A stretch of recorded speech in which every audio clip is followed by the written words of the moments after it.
The cop's hand was already on his holster when Marjorie Whitfield shrieked that I was trespassing on her lake. The same lake my grandfather's sweat helped dig 60 years ago. Arrest him, she screamed, her Botox-frozen face somehow managing to look triumphant as my 78-year-old mother with dementia began crying, convinced she was being arrested for the candy bar she forgot to pay for in 1962. What would you do if some entitled Karen called armed police on your confused elderly mother just for fishing where your family has fished for 3 generations? Drop a comment below. I need to know I'm not alone in my rage here. Where are you watching from? I'm curious how many of you deal with power-tripping HOA tyrants who think a clipboard makes them God. Because this woman's power trip didn't just end with handcuffs. It ended with her in federal prison and me owning her house. Buckle up. My name's Marcus Fitzgerald, and until 6 months ago, I was living the American dream. Or at least the 2024 version of it. You know, the one where you're 52, freshly divorced, and your automotive engineering job gets outsourced to a chatbot that probably never had to choose between fixing the transmission or paying child support. But hey, at least the chatbot doesn't have to move back in with its mother, right?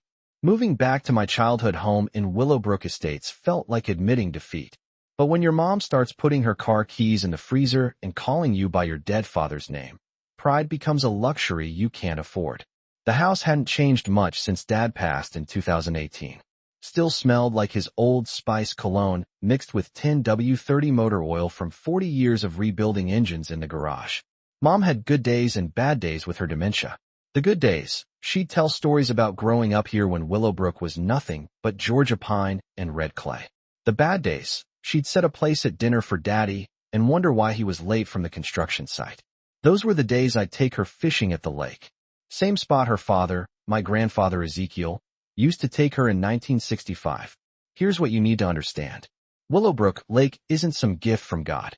It's a man-made reservoir carved out of Carolina clay by 40 men who worked 18-hour days in 1963. My grandfather was the foreman on that job. His hands permanently stained rust red from the clay. His back bent from checking grade levels in 100 degrees heat. I still have the photo. Grandpa Ezekiel standing knee-deep in muddy water, hard hat tilted back, grinning like he'd just built the 8th wonder of the world. The original Willowbrook Development Company wasn't run by corporate suits. These were local boys who knew the value of sweat. They gave every construction worker lifetime lake access for their families written right into the property deeds. Your granddaddy built this lake, my father used to say, so your grandkids can fish in it. That piece of yellow paper was our family's covenant. Enter Marjorie Whitfield. And I swear to God, it's like Satan decided to take up tennis. Picture this. 68 years old, relocated from some gated community in Greenwich, Connecticut, where she'd been HOA president until she left under what the newspapers called controversial circumstances in 2019. Bought the biggest house on Willowbrook Lake, the old Henderson place, for $1.2 million cash. Within a month, she'd infiltrated the HOA board. Within 6 months, she'd staged what Dolores Hendricks later called a bloodless coup to become president. Her platform: restore Willowbrook's exclusivity and protect our investments. If you've ever dealt with an HOA Karen, you know that translates to, I'm about to make anyone without a trust fund miserable. The morning everything went to hell, I was helping Mom into her favorite folding chair by the water. October mist rising off the lake like ghost memories, the diesel rumble of early morning bass boats in the distance. Mom was having a good morning, humming in the sweet by and by. That's when I heard it. The sharp staccato of designer heels on weathered dock boards. Excuse me, you there. Marjorie Whitfield materialized like a bad omen in Lululemon. Designer athleisure that cost more than our monthly food budget. Silver hair shellacked against Carolina humidity, clutching a laminated copy of the HOA bylaws like she was serving an eviction notice from God himself. This is private property. Lake access is for dues-paying members only. I kept threading the worm onto Mom's hook, steady as she goes. Morning, Mrs. Whitfield. We've been fishing this spot since before you were born. Her laugh sounded like ice cracking. Well, that ends today. The board voted unanimously. New lake enhancement fee, $500 annually for access per person. She looked at my mother like she was calculating property depreciation. That'll be $1,000 cash or check. That's when I made my first mistake. I told her exactly where she could stick her enhancement fee. The next morning, I woke up to what sounded like someone trying to break down my door. Turned out it was just Marjorie's nephew, Bradley. All 5 feet 6 inches of entitled Connecticut prep school, slapping an official HOA violation notice against the door so hard the old paint cracked. By the time I got outside in my boxers and Dad's ratty bathrobe, he was already scurrying back to his Audi like a process server who'd just served divorce papers to Mike Tyson. The notice was a masterpiece of bureaucratic terrorism. Violation of HOA Ordinance 247.3b, unauthorized use of community resources. The fine, $250 due immediately with an additional $100 per day until compliance is achieved. The tape they'd used had torn off a chunk of paint. The same paint Dad had applied the summer before his heart gave out. I spent the morning tearing through Dad's files like a man possessed. The smell of mothballs and fading ink filled the garage as I dug through boxes labeled in his careful handwriting. In a folder marked Important Do Not Throw, I found the original lake access agreement dated July 17, 1963. Standard stuff. Founding families get permanent access. Can't be revoked. But behind it was another document that made me sit down hard on the concrete floor. Certificate of Ownership. This certifies that Ezekiel Fitzgerald holds 5% equity in Willowbrook Development LLC. My grandfather wasn't just a worker. He was an owner. The certificate went on. Share ownership includes proportional rights to all company-held assets, including water and mineral rights. I stared at those words until they burned into my brain. If Grandpa owned part of the company and the company owned the lake. I made copies at the library since Marjorie's husband owned the only print shop in town. Mrs. Chun, the librarian, whispered, "That woman tried to ban half our history section, books about the civil rights movement. You give her hell, Marcus." The monthly HOA meeting that night was standing room only. Marjorie sat at the head table like a dictator at a show trial, flanked by 4 board members who looked like they'd rather be anywhere else. The community center reeked of burnt coffee and desperation. "Mr. Fitzgerald," she purred when I approached the microphone. "Have you come to pay your fine?" She said it loud, performative, trying to shame me in front of the crowd. "I've come to show you this." I held up both documents. My family has permanent lake access, and this certificate shows my grandfather owned 5% of the development company that built the lake. You can't fine me for using property I partially own. The silence was beautiful. Marjorie's face went through several expressions her Botox couldn't quite suppress. Shock, calculation, fury. Her left eye developed a twitch. "Those papers are there outdated. The current HOA structure supersedes any previous corporate arrangements. Property rights don't expire," Dolores Hendricks said from her board seat. I moved to table the fine, pending legal review. Motion denied, Marjorie snapped, but her voice cracked on the second word. All in favor of upholding the fine. 3 hands shot up like trained seals. Tom Garrett, the 4th member, looked at Marjorie, then at me, then at his hands. Finally, under Marjorie's laser glare, his hand crept up. "Motion carries. New business. We're installing a security gate at the lake entrance. Electronic keypad entry. For safety," she said it fast, like she was trying to change the subject. The room exploded. "That'll block fire trucks," someone shouted. "My family's been fishing that lake for 50 years, yelled another. Marjorie hammered her gavel hard enough to crack the sound block. "Order. The decision is final. Codes will be distributed to members in good standing only." Meeting adjourned. In the chaos, Dolores grabbed my elbow with surprising strength. "She's panicking. I've seen her pull this before, but never this fast." That certificate spooked her. She pressed a folded paper into my palm. "Founding families she's pushed out. Call them. Tonight." Outside, the rumble of diesel engines filled the darkness. Construction equipment rolled down Lake Drive like an occupying army, headlights slicing through the Spanish moss. Marjorie stood by her Mercedes, phone pressed to her ear. "I don't care about permits. 48 hours maximum. I'll program every code personally. 48 hours. That's all it took for Marjorie to turn our neighborhood into a gated prison. The construction crew worked around the clock, and by Monday morning, a 10-foot electronic gate blocked the only road to the lake. Brushed steel bars, security keypad, cameras on both sides. A red LED sign blinked. Authorized access only. Violators will be prosecuted. I watched from my truck as neighbors tried to get through for their morning walks. Mrs. Patterson, who'd been doing water aerobics since her hip replacement, stood at the keypad with shaking hands. Tom Garrett from the board was there punching in codes for approved residents while avoiding eye contact with anyone he rejected. But Marjorie had made a critical mistake. In her rush to lock us out, she'd blocked the only access road wide enough for emergency vehicles. Fire Chief Davidson pulled me aside at the gas station. "Your HOA president just created a death trap," he said, jaw tight.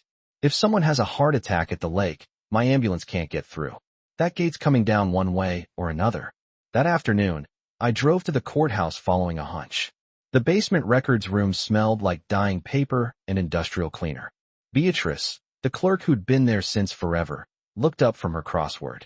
"Marcus Fitzgerald, Lord, you look just like Ezekiel." Same stubborn jaw. "What's that woman done now?" When I explained, Beatrice's expression went from friendly to fierce. "That blonde which was here last month, sweet as poison, asking about property transfers. Very interested in who owned what." She wheeled her chair to an ancient filing cabinet. "But here's what I didn't tell her. Willowbrook Development LLC still exists, never formally dissolved, and the lake never transferred to the HOA." My hands went cold. "What? The HOA manages the land around the lake, sure, but the water rights, the lake bed itself." She slapped down a deed from 1963. "Still owned by Willowbrook Development LLC, your granddaddy's company." I stared at the fading ink. "If my grandfather owned 5% of the company and the company owns the lake, then you own 5% of that lake. Sugar and minority shareholders can demand to see all company records. Find out who owns the other 95%. Beatrice's smile was sharp as a blade. "Go get them." I spent the evening calling Dolores's list. Each story was worse than the last. The Johnsons forced out when they couldn't pay a special assessment. The Washingtons harassed with daily fines until they sold. Then a buyer appeared within hours. "Check the buyer," Mrs. Johnson said, voice brittle with old anger. "It's always the same company. WB Holdings." My pencil stopped moving. WB Holdings. Same in Connecticut. She's using our own neighborhood's initials. She's stealing our name to steal our neighborhood. The private investigator's name was Ray Hutchinson, and he owed my family more than money could repay. 20 years ago, Dad had testified as an expert witness that saved Ray's daughter's life. "Your old man gave me my little girl back," Ray said when I called. "What do you need?" 3 days later, he called back. "Marcus, you sitting down?" "WB Holdings Trust," he began. "It's not just connected to Marjorie Whitfield. She is WB Holdings' primary beneficiary, sole decision maker. She's done this in 7 states. Total take about $12 million in forced property sales. And here's the kicker. When WB Holdings acquired the company in 2018, they never made the required offer to all shareholders. The transfer is legally void. She's been collecting fees and restricting access to a lake she has zero legal claim to. But wait, there's more.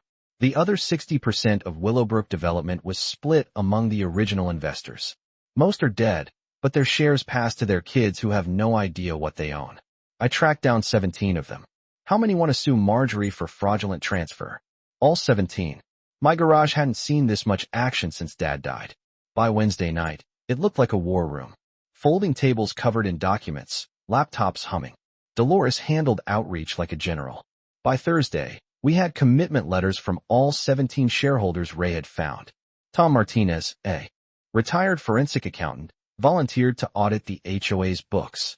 In 18 months, she's collected $247,000 in various fees. Actual amount spent on the lake, zero. It all went to contractors that trace back to WB Holdings Trust. That's embezzlement. Our legal strategy was elegant. File for emergency injunction to remove the gate based on fire code violations. Simultaneously demand a Willowbrook Development LLC shareholder meeting. We had 87% control. Present evidence of fraudulent transfer to the state attorney general. The FBI had been watching her for 2 years. Marjorie's desperation showed in the details. By Monday morning, 5 founding families had woken up to slashed tires. The security camera at my house had been spray-painted black, but Henderson's doorbell cam caught Bradley Whitfield's Audi creeping down our street at 3:17 a.m. Tuesday, brought dead fish on doorsteps, each wrapped in the same note. "Stay off our lake or things get worse." Mom found ours first, and the smell sent her into a panic attack. It took 2 hours to calm her down. Wednesday brought Marjorie's phone call. Unknown number, but I'd been recording everything. 50,000 cash. You take your mother and disappear. This ends tonight. That's interesting, Marjorie. Trying to buy me off. 75,000. Final offer. That's more than your grandfather made in his entire worthless life. You could offer me $1 million. Answer still no. Her laugh was ugly. You have no idea who you're messing with. That dementia diagnosis for your mother would be tragic if someone questioned your fitness as a caregiver. Confused old ladies wander off all the time. Fall in lakes, drown. Are you threatening my mother's life? I'm saying accidents happen, especially to people who don't know when to quit. And Marjorie, you just threatened my mother on a recorded line. North Carolina is a one-party consent state. Thanks for the evidence. Thursday brought flyers across the neighborhood showing a grainy photo from my divorce proceedings. Marcus Fitzgerald's secret criminal past. Is this who you trust with your children's safety? Keith traced it to a printer purchased on Marjorie's credit card. The fall festival was her downfall. By Saturday morning, the crowds were arriving. Everyone knew something big was happening. Local news had cameras running. Marjorie arrived dressed like she was accepting an award. White designer suit, pearls, the works. She'd brought her own security. At 11, 3 black SUVs pulled into the parking lot. FBI agents don't really try to blend in at small-town festivals. Agent Sarah Chin stepped out and nodded at me. They were ready. The process server walked through that crowd straight toward Marjorie's little kingdom. The cameras followed her movement. Marjorie saw her coming, tried to turn and run, but found Chief Davidson behind her. Mrs. Whitfield, the server said clearly, "You've been served." The papers trembled in Marjorie's hands. Emergency shareholder meeting. Fraudulent transfer. Her face went sheet white. "This is illegal," she shrieked. "You can't do this." "Actually, we can," I said, stepping forward with the wireless mic. "You made a mistake, Marjorie. You thought you bought Willowbrook Development LLC, but you never made the legally required offer to minority shareholders. That makes the transfer void. My nephew is a lawyer. Your nephew is disbarred in 3 states. Our lawyer interrupted. Agent Chin approached with her FBI badge visible. "Mrs. Whitfield, I'm Agent Sarah Chun, FBI Financial Crimes Division. This is harassment." Marjorie spun toward the cameras. "These people are lying." That's when Dolores stepped forward, all 5 feet of her radiating righteous fury. "Protect? You mean like when you charged the Washingtons $1,000 in fines for grass that was half an inch too tall? We have recordings," Keith announced. "Every board meeting for 18 months. The dam broke. Tom Garrett found his courage. She's been stealing $300,000 in fake maintenance fees." Mrs. Patterson talked about being told she was too old for swimming. One by one, voices rose from the crowd. "Enough," Marjorie screamed. She turned on me, eyes wild. "You think you've won? You stupid grunt, just like your grandfather. I'll bury you in lawsuits until your mother dies alone in a state home." The crowd gasped. Mom chose that moment to stand up from her wheelchair, steady as a rock. "My father built this lake," she said, her voice carrying across the silent festival grounds. "Not for people like you, for families, for community. You're nothing but a thief." "Actually," I said, pulling out my phone, "you just confessed to bribery and conspiracy on camera. Plus our recorded call where you threatened to make my mother drown." I hit play. Her recorded voice echoed across the festival. "Marjorie Whitfield, you're under arrest for interstate fraud, racketeering, money laundering, and conspiracy." Agent Chin stepped forward as her team moved in.